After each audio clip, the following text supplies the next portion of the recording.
S welcome back.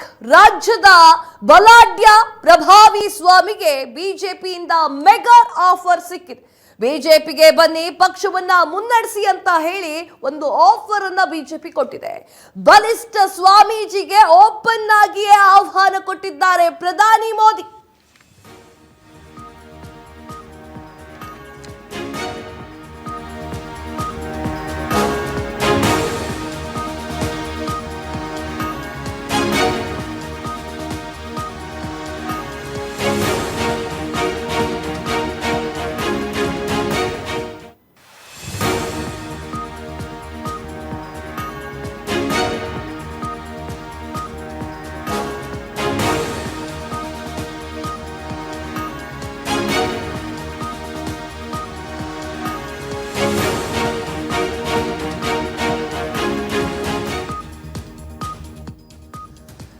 ರಾಜ್ಯದ ಬಲಾಢ್ಯ ಪ್ರಭಾವಿ ಸ್ವಾಮೀಜಿಗೆ ಬಿಜೆಪಿಯಿಂದ ಮೆಗಾ ಆಫರ್ ಬಂದಿದೆ.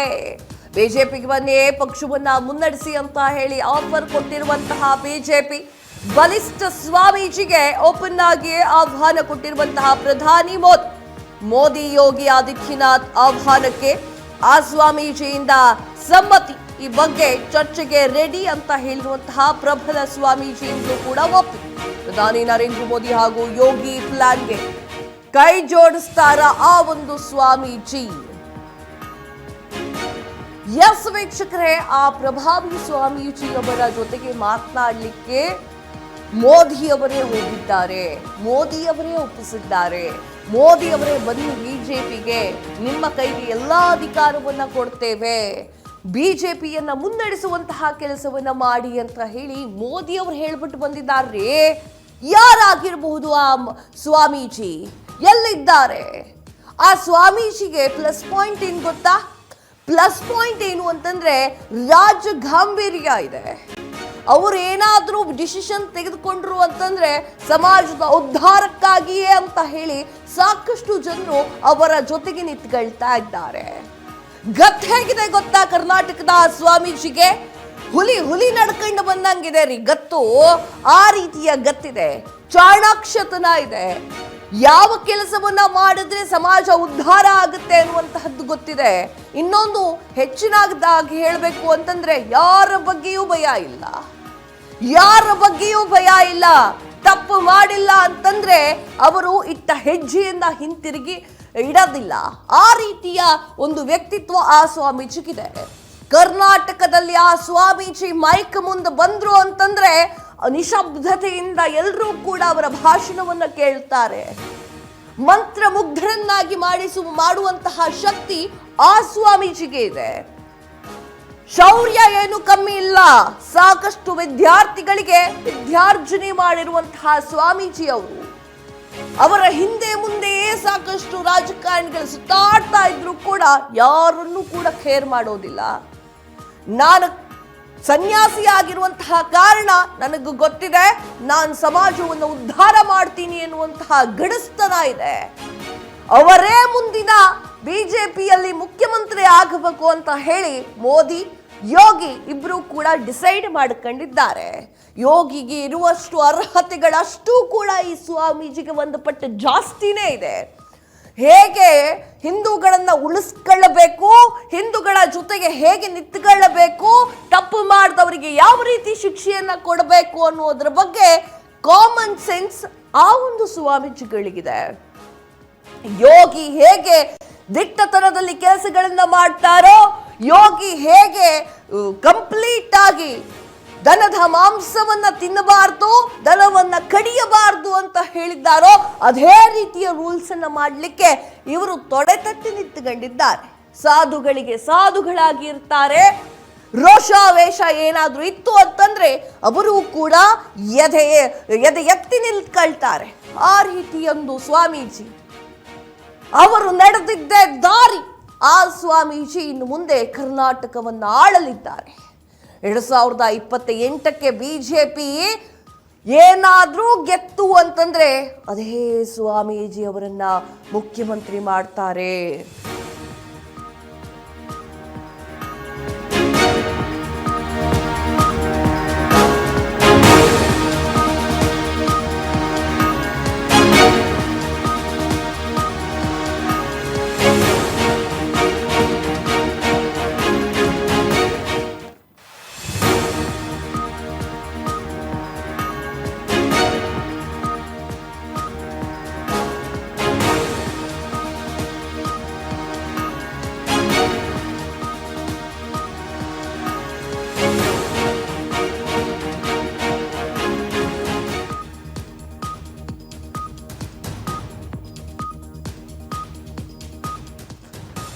ಫೆಬ್ರವರಿಗೆ ಖುದ್ದು ಮಠಕ್ಕೆ ಭೇಟಿ ನೀಡಲಿದ್ದಾರೆ ಸ್ವಾಮೀಜಿ. ಸ್ವಾಮೀಜಿಯವರನ್ನ ನೋಡ್ಲಿಕ್ಕೆ ಬರ್ತಾ ಇದ್ದಾರೆ ಪ್ರಧಾನಿ ನರೇಂದ್ರ ಮೋದಿ. ಫೆಬ್ರವರಿ ಎಂಡಲ್ಲಿ ನರೇಂದ್ರ ಮೋದಿ ಆ ಒಂದು ಮಠಕ್ಕೆ ಬರ್ತಾ ಇದ್ದಾರೆ. 6 ಗಂಟೆಗಳ ಕಾಲ ಮಠದಲ್ಲೇ ಕುಳಿತುಕೊಳ್ಳಲಿದ್ದಾರೆ ನರೇಂದ್ರ ಮೋದಿ. ಹಿಂದೆಂದೂ ಯಾರಿಗೂ ಇಷ್ಟು ಸಮಯವನ್ನ ಕೊಡದಂತಹ ಪ್ರಧಾನಿ ನರೇಂದ್ರ ಮೋದಿ ಆ ಒಂದು ಸ್ವಾಮೀಜಿಗೆ ಸಮಯ ಕೊಡ್ತಾ ಇದ್ದಾರೆ. ಸ್ವಾಮೀಜಿಯಿಂದ ಕರ್ನಾಟಕ ತಮಿಳುನಾಡಿನ ರಾಜಕೀಯದ ಮೇಲೆ ಪ್ರಭಾವ. ತಮಿಳುನಾಡಿನ ಇಲೆಕ್ಷನ್ ಮುನ್ನವೇ ಸ್ವಾಮೀಜಿ ಬಿಜೆಪಿ ಸೇರೋದು ಫಿಕ್ಸ್. ಸ್ಪೇನ್ ನ್ಯೂಸ್ ಕನ್ನಡಕ್ಕೆ ಬಿಜೆಪಿಯ ಹೈಕಮಾಂಡ್ ಉನ್ನತ ಮೂಲಗಳಿಂದ ಮಾಹಿತಿ ಸಿಕ್ಕಿದೆ. ಎಸ್ ವೀಕ್ಷಕರೇ, ಆ ಸ್ವಾಮೀಜಿ ಏನಾದ್ರೂ ಮೋದಿಜಿಗೆ ಟೈಮ್ ಕೊಟ್ಟು ಏನಾದ್ರೂ ಕುತ್ಕೊಂಡ್ರು ಅಂತಂದ್ರೆ 6 ಗಂಟೆಗಳ ಕಾಲ ಮೋದಿಜಿ ಅವರು ಅಲ್ಲೇ ಕುತ್ಕೊಂಡು ಮಾತನಾಡಲಿದ್ದಾರೆ. ಆ ಸ್ವಾಮೀಜಿಯವರನ್ನ ಶತಾಯಗತಾಯವಾಗಿ ಬಿಜೆಪಿಯಲ್ಲಿ ಮುಖ್ಯಮಂತ್ರಿ ಮಾಡಬೇಕು ಅಂತ ಹೇಳಿ ಡಿಸಿಷನ್ ತೆಗೆದುಕೊಂಡಂಗೆ ಮೋದಿ ಕಾಣಿಸ್ತಾ ಇತ್ತು. ಇದೇ ಫೆಬ್ರವರಿ ಎಂಡ್ ವಾರಗಳಲ್ಲಿ ನರೇಂದ್ರ ಮೋದಿ ಅವರು ಕರ್ನಾಟಕಕ್ಕೆ ಬರ್ತಾ ಇದ್ದಾರೆ. ಕರ್ನಾಟಕಕ್ಕೆ ಬಂದು ಆ ಒಂದು ಮಠಕ್ಕೆ ಎಂಟ್ರಿಯನ್ನ ಕೊಟ್ಟು 6 ರಿಂದ 7 ತಾಸುಗಳ ಕಾಲ ಆ ಒಂದು ಮಠಕ್ಕೆ ಕುತ್ಕೊಂಡು ಮಾತನಾಡುವಂತಹ ವಿಚಾರಗಳು ನಮಗೆ ಮೂಲಗಳು ತಿಳಿಸಿದೆ. ಸ್ಪೇನ್ ನ್ಯೂಸ್ ಕನ್ನಡ ಬಟಾಬೈಲು ಮಾಡ್ತಾ ಇದೆ ಒಂದು ಎಕ್ಸ್ಕ್ಲೂಸಿವ್ ನ್ಯೂಸ್ ಅನ್ನ. 6 ಗಂಟೆಗಳ ಕಾಲ ನರೇಂದ್ರ ಮೋದಿ ಆ ಮಠದಲ್ಲಿ ಕುತ್ಕೊಂಡು ಮಾತನಾಡೋದು ಏನಾಗಿರಬಹುದು? ಇನ್ನೊಂದು ವಿಚಾರ ಹೇಳಬೇಕು ನಿಮಗೆ. ತಮಿಳುನಾಡಿನ ಚುನಾವಣೆ ಹತ್ರ ಬರ್ತಾ ಇದೆ. ಆ ಚುನಾವಣೆ ಫಲಿತಾಂಶವನ್ನು ಕೂಡ ಹಿಂದೆ ಮುಂದೆ ಮಾಡುವಂತಹ ಶಕ್ತಿ ಕರ್ನಾಟಕದ ಆ ಒಂದು ಸ್ವಾಮೀಜಿಗಿದೆ. ನೀವು ಲೆಕ್ಕ ಹಾಕೊಳ್ಳಿ ವೀಕ್ಷಕರೇ, ಯಾವ ರೀತಿಯ ಸಾಗರ ಅವ್ರನ್ನ ಫಾಲೋ ಮಾಡ್ತಾ ಇದೆ ಅಂತ ಹೇಳಿ. ಜಾತಿ ಧರ್ಮಗಳನ್ನ ಬಿಟ್ಟವರ ಹಿಂದೆ ಬರ್ತಾ ಇದ್ದಂತಹ ಭಕ್ತರ ಸಂಖ್ಯೆ ಕಮ್ಮಿ ಏನಿಲ್ಲ.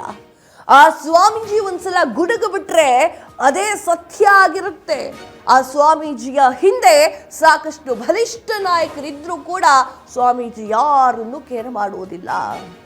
ತಮಿಳುನಾಡಿನ ಎಲೆಕ್ಷನ್ಗೂ ಕೂಡ ಪ್ರಭಾವ ಬೀರಿಸುವಂತಹ ಶಕ್ತಿ, ಸಾಮರ್ಥ್ಯ, ಚಾಣಾಕ್ಷತನ ಆ ಒಂದು ಸ್ವಾಮೀಜಿಗಿದೆ. ಅದೇ ಕಾರಣಕ್ಕಾಗಿ ನರೇಂದ್ರ ಮೋದಿ ಅವರು, ನಮ್ಮ ಪ್ರಧಾನಿ ನರೇಂದ್ರ ಮೋದಿ ಅವರು ಇದೇ ಫೆಬ್ರವರಿ ಲಾಸ್ಟ್ ವೀಕಲ್ಲಿ ಬಂದು ಆ ಸ್ವಾಮೀಜಿಯವರನ್ನ ಭೇಟಿ ಮಾಡಿ ಹೋಗಲಿದ್ದಾರೆ.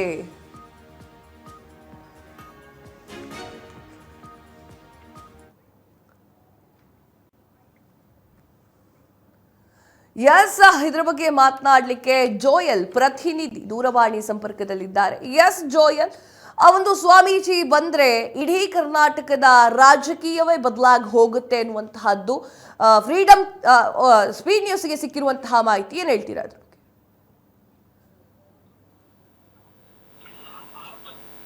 ಎಸ್ ಕವ್ಯ, ರಾಜ್ಯದ ಬಲಾಢ್ಯ ಪ್ರಭಾವಿ ಸ್ವಾಮೀಜಿಗೆ ಈಗಾಗಲೇ ಬಿಜೆಪಿಯಿಂದ ಒಂದು ಮೆಗಾ ಆಫರ್ ಬಂದಿರುವಂತದ್ದು.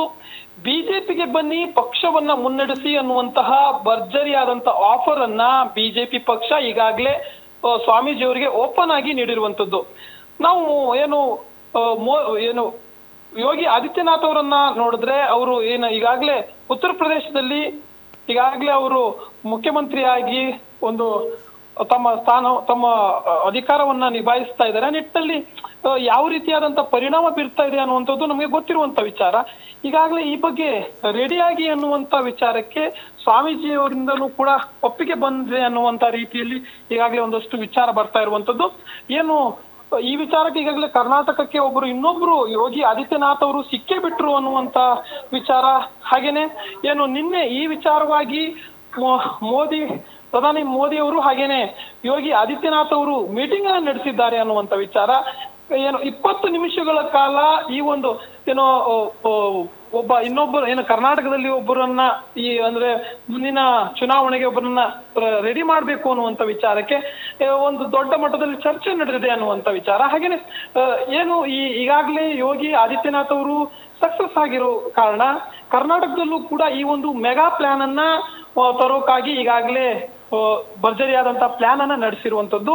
ಹಾಗೇನೆ ಇಲ್ಲಿ ಗಮನಿಸುವುದಾದ್ರೆ ಇಷ್ಟೆಲ್ಲ ಅಂದ್ರೆ ಈ ಎಲ್ಲ ದೊಡ್ಡ ಪ್ಲಾನ್ ಅನ್ನ ಮಾಡ್ಕೊಂಡಿರುವಂತಹ ಪ್ರಧಾನಿ ನರೇಂದ್ರ ಮೋದಿ ಅಂಡ್ ಟೀಮ್ ಏನು ಈಗಾಗಲೇ ಸ್ವಾಮೀಜಿಯನ್ನ ಪಕ್ಷಕ್ಕೆ ಬನ್ನಿ ಅಂತ ಏನು ಆಫರ್ ಅನ್ನ ನೀಡಿದ್ದಾರೆ.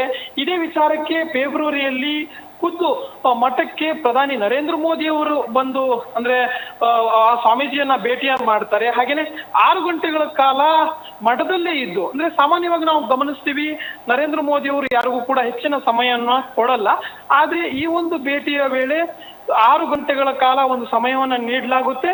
6 ಗಂಟೆಗಳ ಕಾಲ ಸುದೀರ್ಘವಾಗಿ ಏನು ರಾಜ್ಯದ ರಾಜಕಾರಣದಲ್ಲಿ ಅಂದ್ರೆ ತಾವು ಭಾಗವಹಿಸುವಂತದ್ದು, ತಾವು ನಮ್ಮ ಪಕ್ಷಕ್ಕೆ ಬರುವಂತದ್ದು ಎಷ್ಟು ಮುಖ್ಯ ಅನ್ನುವಂತ ವಿಚಾರಕ್ಕೆ ನರೇಂದ್ರ ಮೋದಿ ಅವರು ಮನವರಿಕೆ ಮಾಡಿಕೊಡ್ತಾರೆ. ಈಗಾಗಲೇ ಸ್ವಾಮೀಜಿ ಅವರು ಒಪ್ಪಿಗೆ ನೀಡಿದ್ದಾರೆ ಅನ್ನುವಂತ ವಿಚಾರ, ಆದ್ರೆ ತಾವು ಬಂದ್ರೆ ಯಾವೆಲ್ಲ ಉಪಯೋಗ ಆಗುತ್ತೆ ಅನ್ನುವಂತ ವಿಚಾರದಲ್ಲಿ ಕನ್ವಿನ್ಸ್ ಮಾಡುವಂತ ಸಾಧ್ಯತೆ ಇದೆ ಕಾವ್ಯ.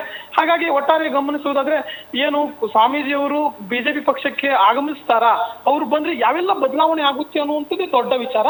ಹಾಗಾಗಿ ಏನು UP ರಾಜಕಾರಣವನ್ನು ನಾವು ನೋಡಿದಾಗ ಯಾವ ರೀತಿಯಾಗಿ ಇದು ಬಿಜೆಪಿ ಪಕ್ಷಕ್ಕೆ ಪ್ಲಸ್ ಆಗ್ತಾ ಇದೆ. ಹಾಗೇನೆ ನಾವು ಕರ್ನಾಟಕದ ರಾಜಕೀಯವನ್ನು ನೋಡೋದಾದ್ರೆ ಮುಂದಿನ ಚುನಾವಣೆಗೆ ಅಣಿ ಹಾಕ್ಬೇಕಾಗಿದೆ. ಇದು ಕೇವಲ ರಾಜ್ಯ ರಾಜಕಾರಣದ ವಿಚಾರ ಮಾತ್ರ ಅಲ್ಲ, ತಮಿಳುನಾಡಿನ ರಾಜಕಾರಣಕ್ಕೂ ಕೂಡ ಈ ಒಂದು ಏನು ಸ್ವಾಮೀಜಿಯನ್ನ ಕರ್ನಾಟಕ ರಾಜಕಾರಣಕ್ಕೆ ಕರೆತಂದ್ರೆ ಉಪಯೋಗ ಆಗುತ್ತೆ, ಇದು ಒಂದ್ ಕಡೆ ಪರಿಣಾಮ ಬೀರುತ್ತೆ ಅನ್ನುವಂಥದ್ದು ಸ್ಪಷ್ಟವಾಗಿ ಬಿಜೆಪಿ ಪಕ್ಷದಲ್ಲಿ ಇರುವಂತಹ ಒಂದು ನಂಬಿಕೆ. ಆ ನಿಟ್ಟಿನಲ್ಲಿ ಪ್ರಧಾನಿ ನರೇಂದ್ರ ಮೋದಿ ಅವರು ಏನು ಈ ಒಂದು ಸ್ವಾಮೀಜಿಯನ್ನ ಇಟ್ಕೊಂಡು ರಾಜ್ಯ ರಾಜಕಾರಣದ ಚಿತ್ರಣವನ್ನ ಬದಲಿಸೋಕೆ ಮುಂದಾಗಿರುವಂತದ್ದು. ಆ ನಿಟ್ಟಿನಲ್ಲಿ ಸಾಕಷ್ಟು ಪ್ಲಾನ್ ನಡೆದಿದೆ ಕಾವ್ಯ. ಎಸ್ ಜೋಯಲ್, ತಮ್ಮೆಲ್ಲ ಮಾಹಿತಿಗಾಗಿ ಧನ್ಯವಾದಗಳು. ವಿಚಾರ ಏನು ಅಂತಂದ್ರೆ ಆ ಸ್ವಾಮೀಜಿ ಏನಾದ್ರೂ ಓಕೆ ಅಂತ ಹೇಳಿದ್ರೆ ಆಲ್ಮೋಸ್ಟ್ ಆಲ್ ಓಕೆ ಅಂದಂಗೆ ಇದೆ. ನರೇಂದ್ರ ಮೋದಿ ಅವರು 6 ಗಂಟೆಗಳ ಕಾಲ ಅಲ್ಲೇ ಕೂತ್ಕೊಳ್ತಾರೆ, ಆ ಮಠದಲ್ಲಿ ಕೂತ್ಕೊಳ್ತಾರೆ ಅಂತಂದ್ರೆ ಆ ಸ್ವಾಮೀಜಿ ಓಕೆ ಅಂದೇ ಇರ್ತಾರಾ? ಆ ಸ್ವಾಮೀಜಿ ಓಕೆ ಹೇಳುವ ಲಕ್ಷಣಗಳು ಕಾಣಿಸ್ತಾ ಇದೆ. ಆ ಸ್ವಾಮೀಜಿಗಳ ಸಮ್ಮತಿ ಏನಾದ್ರೂ ಸಿಕ್ತು ಅಂತಂದ್ರೆ ಕರ್ನಾಟಕದಲ್ಲಿ ಮತ್ತೊಮ್ಮೆ ಸರಿಯಾಗಿರುವಂತಹ ರಾಜಕಾರಣ ನಡೆಯುತ್ತೆ. ಯೋಗಿ ಆದಿತ್ಯನಾಥ್ ಅವರ ಹಾಗೆ ಈ ಒಂದು ಸ್ವಾಮೀಜಿಯು ಕೂಡ ರಾಜ್ಯವನ್ನ ಮುನ್ನಡೆಸ್ತಾರೆ, ಅದಂತೂ ಫಿಕ್ಸ್. ಹಾಗಾದ್ರೆ ಆ ಸ್ವಾಮೀಜಿ ಯಾರು? ಇನ್ನೊಂದು ಕಾರ್ಯಕ್ರಮದಲ್ಲಿ ಆ ವಿಚಾರಗಳನ್ನ ಹೇಳ್ತೇನೆ. ಇದಾಗಿದೆ ಹೊತ್ತಿನ ವಿಶೇಷ. ಮತ್ತಷ್ಟು ಸುದ್ದಿಗಳಿಗಾಗಿ ನೋಡ್ತಾ ಇರಿ ಸ್ಪೀಡ್ ನ್ಯೂಸ್. ಸುದ್ದಿ ನಿಮ್ಮದು, ವೇಗ ನಮ್ಮದು.